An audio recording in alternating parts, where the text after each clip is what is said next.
In the second part of the newspaper session, we are taking the Indian experts. So the very first page is about the world.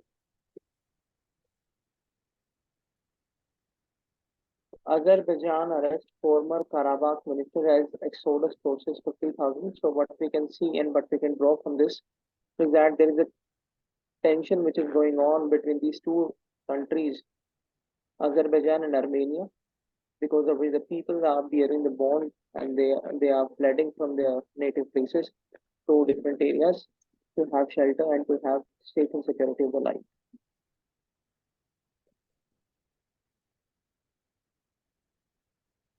Then killing of over 100 in Iraq wedding place. So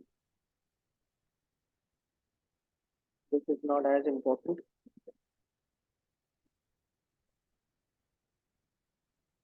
So Iran is also known for its scientific innovation, which it does timely. So it is saying that imaging satellite launch is successful in the orbit. So they have launched the satellite in the orbit, and it,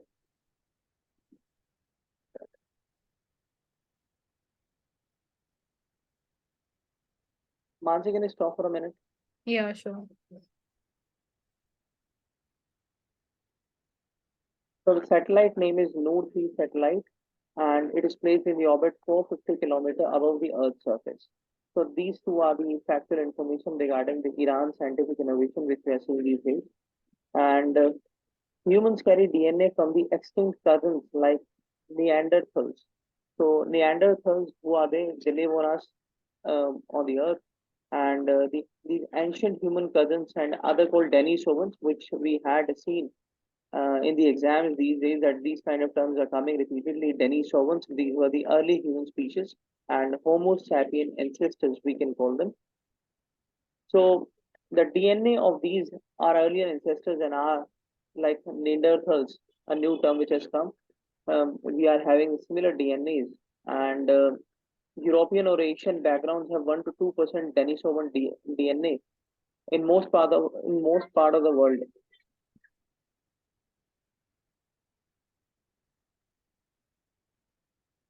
Then on the news page, we are seeing that the External Affairs Minister on the platform of the United Nations saying that Canada is not government of India's policy. Jaishankar on killing of separatist agents. So we have done it in the earlier newspaper sessions. So the only thing I want to say here is that we need to have a pressure building syndrome led by Indian government over the Canada, so as the Canada takes the immediate and urgent steps to accommodate the policy of India, which is democratic, inclusive, and to protect the sovereignty and security of the country.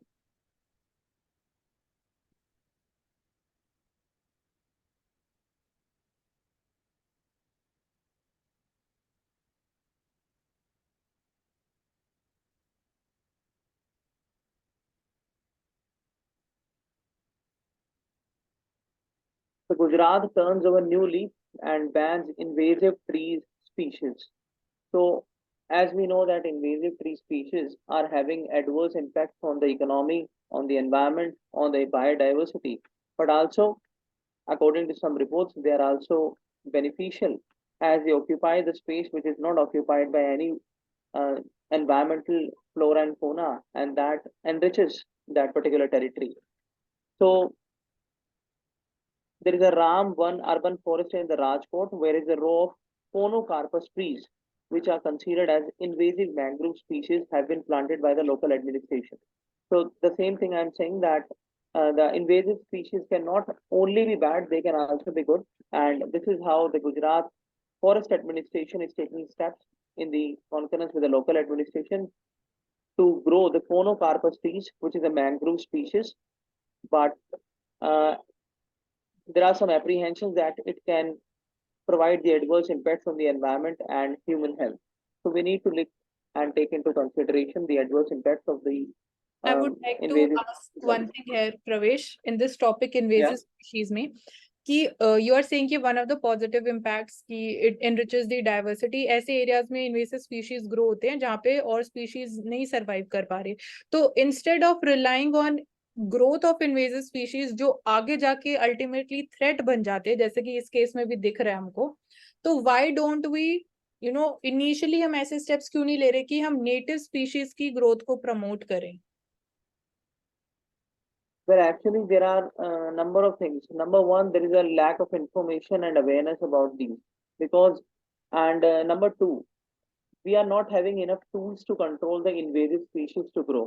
This is the most important reason, because what we see is that invasive tree species and the plant species are such that you can't actually uproot them, because you require a lot of manpower, a lot of money for that. So what we can do is, wherever we are having the barren land, we should even try to grow the invasive tree and plant species there, so that the productivity of that particular land grows. And areas where these are becoming threat and providing adverse impacts, we should try to focus on priority, especially in these areas, rather than we broadly say that invasive tree and plant species are bad. तो या my question was this only कि जो हम बोलते हैं कि positive impacts हो सकता है इन्वेसिव स्पीशीज का, क्यों क्या वो एक्चुअल सेंस में पॉजिटिव होता है, नहीं होता है? क्योंकि यहाँ पे इनिशियली लोकल एडमिनिस्ट्रेशन ने प्रमोट किया growth of these invasive species, इनको प्लांट किया, बट अल्टीमेटली अब दिस इज बिकम अगेन, इसकी वजह से हमें एडवर्स इम्पैक्ट देखने को मिल रहा है। तो मेन क्वेश्चन यही है कि we need to think again, administration is aware about कि क्या थ्रेट हो सकता है इन्वेसिव स्पीशीज की वजह से, तो वहां पे instead of going for the invasive species, we can go for plantation of the native species. Yeah, this could be a good start.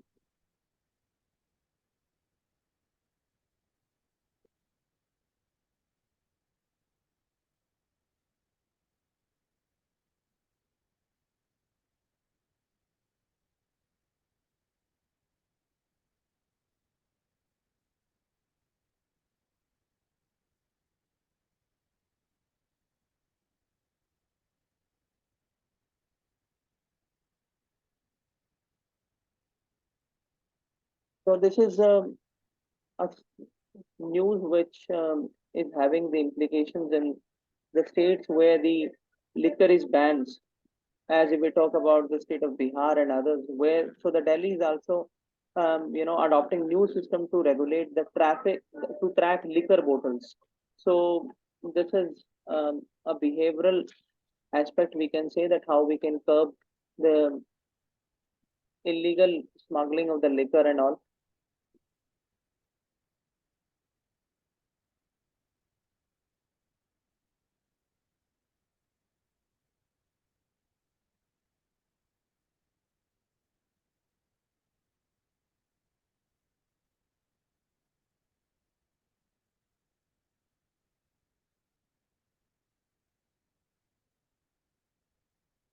So in the state of Tamil Nadu, in the state of Kerala, we are seeing that 8 bills are awaiting the governor's assent, and the CM Pinaraya government moves moving Supreme Court. So this is again a talk of center-state relations, where the governor is having a discriminatory role regarding the state government, and somehow not performing its constitutional and assigned role to have a harmonized relations between the state government and the central government. And this is how the CM and the executive government is compelled to go to the Supreme Court to have the rights in the legislative relations. Okay, यहाँ पे भी I have one question कि why of Yeah. Late अभी हमें ऐसे incidences ज्यादा देखने को मिल रहे हैं कि गवर्नर और चीफ मिनिस्टर के बीच में जो इश्यूज हैं वो ग्रो हो रहे हैं, not just in Kerala but बाकी स्टेट्स में भी अभी हमें ऐसे इंसिडेंट्स ज्यादा देखने को मिल रहे हैं। तो इसके लिए अगेन पॉसिबल सोल्यूशन क्या हो सकता है? वेल, नंबर वन तो यही है कि पार्टी पॉलिटिक्स होती है और पार्टी पार्टीशनशिप होती है, which is seen in these relations when the governor is taking the side of the central government, despite knowing that the Supreme Court and the High Court timely have recommended that he is not an agent of the central government. He just have to support the government, both the governments on the center and the state levels. So number one, the partisanship should be removed, and almost this is a kind of realization which the governor should realize, that he is a constitutional, he's sitting on a constitutional post, not on a political post. Number two, we have recommendations of Sarkariya Commission, Punji Commission, which should be strictly implemented to remove these kind of apprehensions. And number three, um, the constitutional there are some constitutional precedents, like under Article 200, we have where the governor keeps the will of the state government for the president assent. So we should have a liability from the governor in a proper time frame, how much time frame he requires to get assent of him also, and as well as of the president, so that the state government can run smoothly. And one more thing I want to stress here, that whatever suggestions we give, unless and until the realization is done by the governor, nothing can happen, because the Supreme Court, the higher authority, has given its recommendation to to harmonize the relations, but nothing has come out. The only reason is the partisan politics. ये जैसे आपने बोला realisation के बिना नहीं होगा, तो realisation अगर सपोज किसी इंसान को जो अगेन गवर्नर की पोजीशन में बैठा है, he is not ready to realise, तो एक वो पॉसिबल भी है, उसको कैसे डील करेंगे? क्योंकि he sitting in a constitutional position, तो he is obligated to perform in a constitutional manner. जो डिस्क्रिशनरी पावर्स है उनको वो मिसयूज नहीं कर सकते हैं। Yeah, so what do you want to ask in this? I am just saying कि आपने जैसे एक पॉसिबल सोल्यूशन बोला कि until and unless governor realises कि किस तरीके से फंक्शन करना इंपॉर्टेंट है, तब तक चीजें सॉल्व नहीं होंगी। तो यहाँ पे वो पर्सनल लेवल की चीज हो गई। Suppose the person does not want to realise only, वो इंटेंशनली नहीं रियलाइज करना चाहते, तो क्या मतलब कोई और तरीका नहीं है as a solution to this? तो जो आपने बोले As ठीक। far, yeah, as far as the constitution of now is concerned, there is no way out unless and until we amend the constitution and remove the discretionary powers of the governor, which have been given um, since the colonial times. The governor has been made so much potent that the CM always have to give the aid and advice, and they play the discretionary role. I would like to differ है कि आपने बोला कि discretionary powers को हटा देना चाहिए। Discretionary powers का अपना भी खुद का एक सिग्निफिकेंस है, but we I'm can not saying that completely हटा देना चाहिए, but I am saying that there are some clauses which provides the unlimited power. So unlimited power is not healthy for the democratic institutions. That is what I'm saying. हाँ, तो ऐसे बोलो, क्योंकि आपने बोला कि we need to remove the discretionary powers, इसमें मतलब कि we can introduce a fix timeline जिसमें गवर्नर को अपना असेंट देना इंपॉर्टेंट है। Yeah.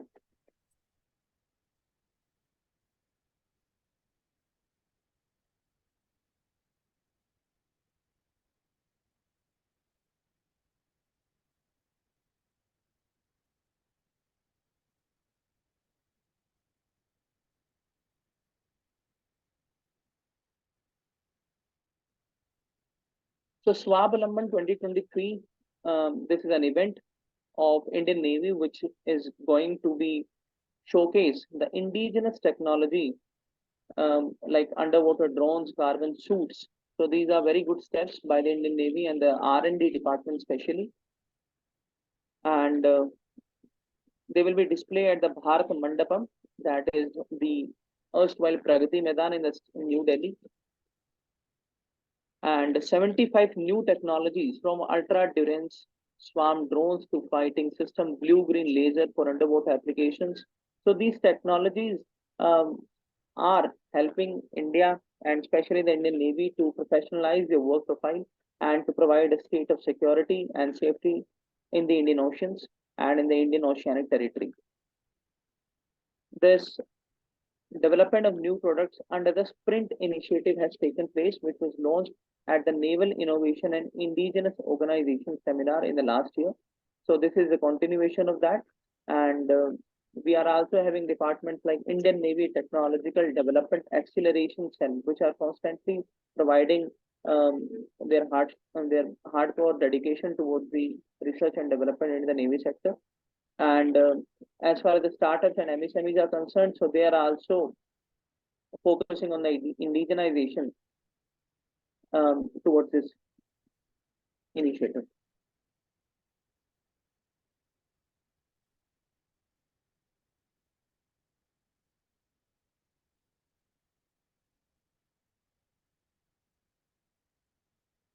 So in London, Uttarakhand government signed pacts for scaling resorts and cable car projects.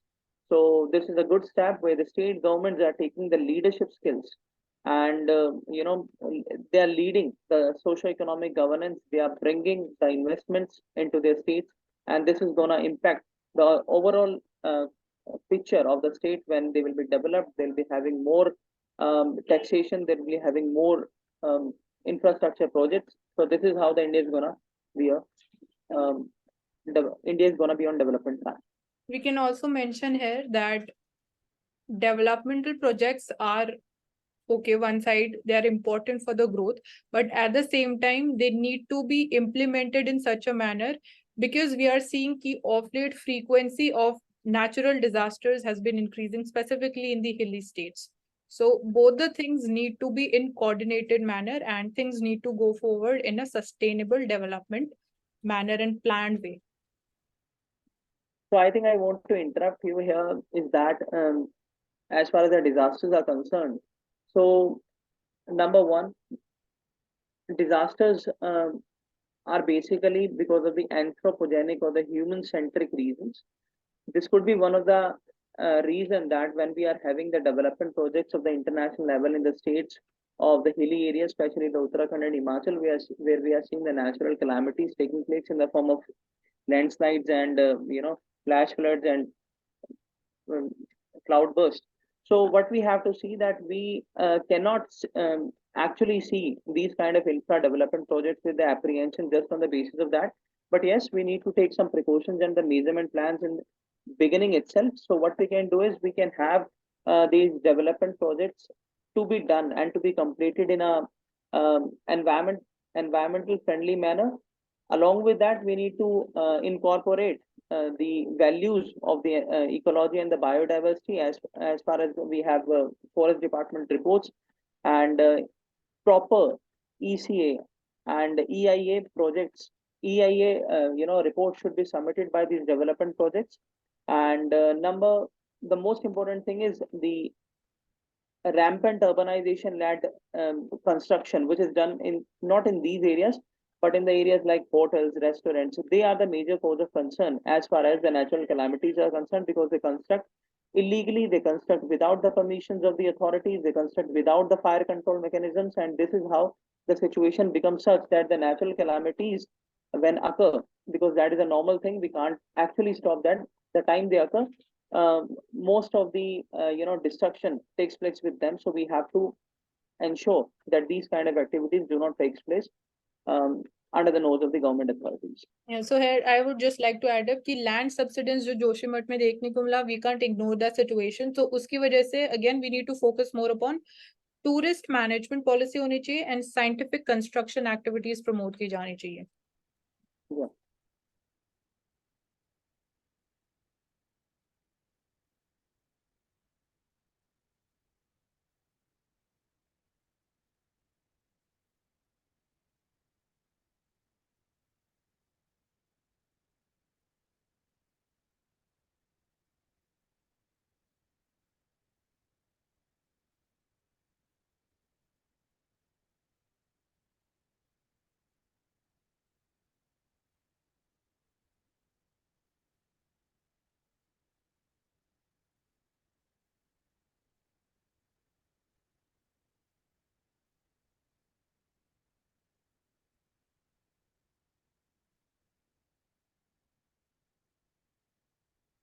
So we can have a look on this article of a serving IPS officer. He's saying what Trudeau doesn't say.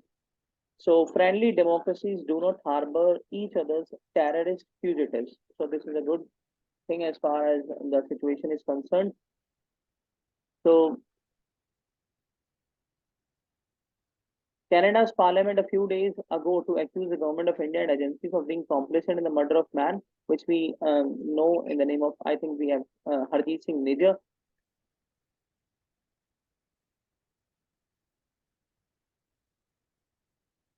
The moral high ground that Trudeau is at attempting to claim with his allegation is a clearly fragment of his imagination. India has long been of the biggest victim of terrorism. Unlike some of our neighbors, the Indian state has no extraterritorial ambitions nor any desire to export terrorism to any other country. And we are in a nation born in the terrible aftermath of bloody partition, separatist movement. Trudeau supporters need to look within before they attempt to look down India and down its democracy and commitment to just an international order. So I think the only talks we are doing um, is to accommodate Canada with our demands to curb these kind of radicalization and organized crimes which are done by some of the elements in the name of Khalistani in the in the country of Canada. But there is no practical solution we are seeing these time except the Minister of External Affairs and the higher authorities which are taking steps like banning the visa, taking this strict actions against the radicalists, and putting a political pressure at the international level on the Canada.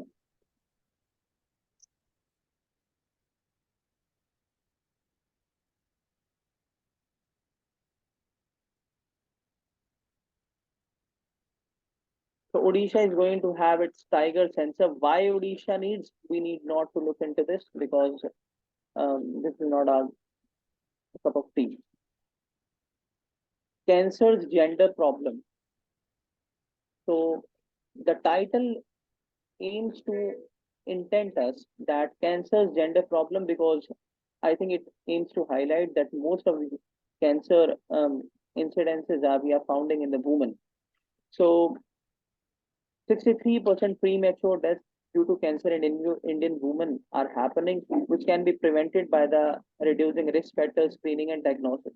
So yeah, this is a gender problem because in families we do not give a lot of attention to our women and especially to these kind of in these kind of situation we actually prevent the diagnosis and screening, which actually brings us on the last stage of the cancer, which takes our life. Globally, women account for 48% of new cancer cases and 44% of cancer deaths. So this is a very high percentage of data. What is behind the poorer cancer outcomes? So absence of knowledge, decision making, and the financial powers. Our women are not having enough financial powers, level of illiteracy, and services at the primary level closest to home. So they are very much caught in their domestic codes, which do not provide them enough time to think about them. And this is the genderized factor which is taking place behind their health problem. Then gender-based discrimination, sexual harassment, and also constitute the largest unpaid workforce. Then in the primary level hospitals, there is a lack of infrastructure for the proper diagnosis. And in the hospitalization process, we know that there are some problems like lack of bed facilities, lack of high number of percentage of the patients, which prevent our women to not actually get a proper treatment, especially in these cases. So actually the article is talking about the breast and cervical cancer in the woman. This is the most two common cancers in women which are highly preventable and treatable, but still they are not. The reason lack of literacy, lack of awareness about their rights, lack of financial support, lack of personal support towards this person. Self-examination of breast every month and a clinical examination by a doctor every year is important regarding the woman to prevent the cancer in them. And a pap smear test is a new kind of test to check for pre-cancerous growth in the genitals and is recommended from 25 to 60, which is a higher critical stage. And FPV test to detect the human papilloma virus that causes the majority of cervical cancers, which can be done every 5 to 10 years. So these are the two precautionary tests which our women can actually have to prevent such kind of disastrous disease, which have an overall impact not only on their family but also their relations, their finance, and number of other factors too.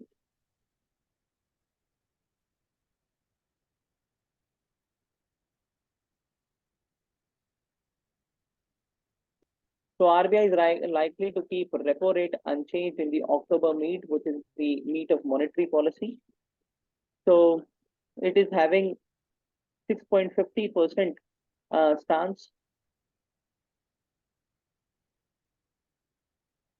The hawkish central bank is also likely to tinker with its stand in the liquidity, as experts saying it stands for withdrawal of accommodation. So we are currently seeing that the RBI is having an accommodative policy. Neither it is going up nor it is going deep down. It is having an accommodative policy and doesn't want to change the rate of repo, which is at 6.5%. And the Monetary Policy Committee had voted for a pause in the repo rate hike cycle in April 2023, and the governor, along with the Monetary Policy Committee, is subscribing to that uh, recommendation of the committee.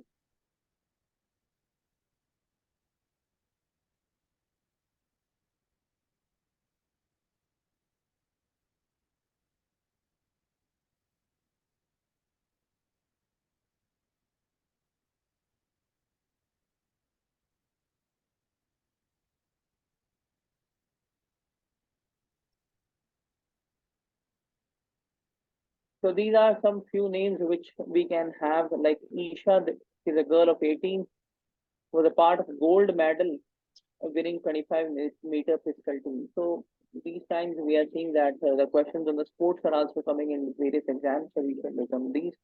And Anantjeet Singh Naruka, he has won silver medal in men's skeet event.